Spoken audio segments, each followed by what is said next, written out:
আমাদের যে জানার বিষয়টা, আপনি একজন মুসলিম, আমাদের পলাশ ভাই একজন হিন্দু, তাই না?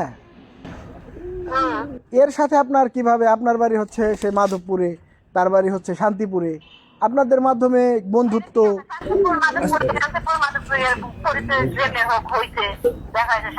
মানে আসলে এই পলাশ ভাইয়ের সাথে আপনার সম্পর্কটা কি, আমরা একটু জানতে চাচ্ছি আর কি। সম্পর্কটা কি আপনারা জানেন না কি সম্পর্কটা? আমরা তো জানি যে একটা, আমরা শুনছি যতদূর, মানে একটা অভিযোগ করছে যে আপনাদের মধ্যে একটা অবৈধ সম্পর্ক গড়ে উঠছে। না, আমাদের ভিতরে কোনো অভিযোগ নেই তো, আমরা তো এখানে স্বামী স্ত্রী, কেন অভিযোগ কি? ও, তাহলে আপনারা স্বামী স্ত্রী, আপনার পলাশ ভাই স্বামী স্ত্রী? হ্যাঁ। মাশাআল্লাহ, এইটাই তো আমরা জানতে চাইতেছি। তাহলে একজন আপনি আপা আপা আপা আপা আপা আমি আমি একটু কথা বলি আপনার সাথে। আসলে যে আপনি একজন মুসলিম হয়ে একজন হিন্দুকে বিয়ে করলেন, এখানে পলাশ ভাই কি মুসলিম হইলো নাকি আপনি হিন্দু হইলেন? আমিও হিন্দু হইনি, সেও মুসলিম। ও, মানে আপনার ধর্ম আপনার কাছে পলাশ আপা।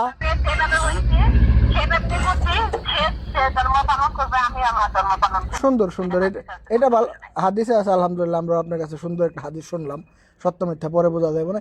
এখন আপনি তো পলাশ ভাই, আপনি কতদিন আগে আপা বিয়ে করছেন? তাহলে আপনার মারে আমরা ভালো করে ধরতে পারি, হ্যাঁ, স্বামী স্ত্রী তুমি মিথ্যা একটা কথা কইলে আপা? হ্যাঁ, মানে 7 মাস তো হয়েছে। 6-7 মাস। কোথায় বিয়েটা হয়েছে আপা?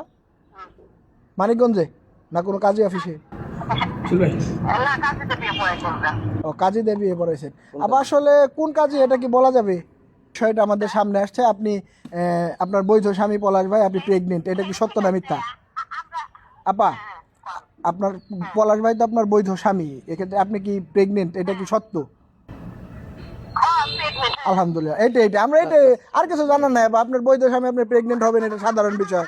আমার তো মানে আমরা হলো স্বামী স্ত্রী ভাষা, আমরা করে কেটে দিচ্ছি যে আমাদের সমস্যা নাই, মানে মানুষের প্রবলেম কি, কি সমস্যা? এটাই আমাদেরও কোনো সমস্যা নাই। আপনার বৈধ হাজবেন্ড আপনার, আমরা দোয়া করি আপনার যারা টুইন বেবি হয়, আমরা দোয়া করি আর কি।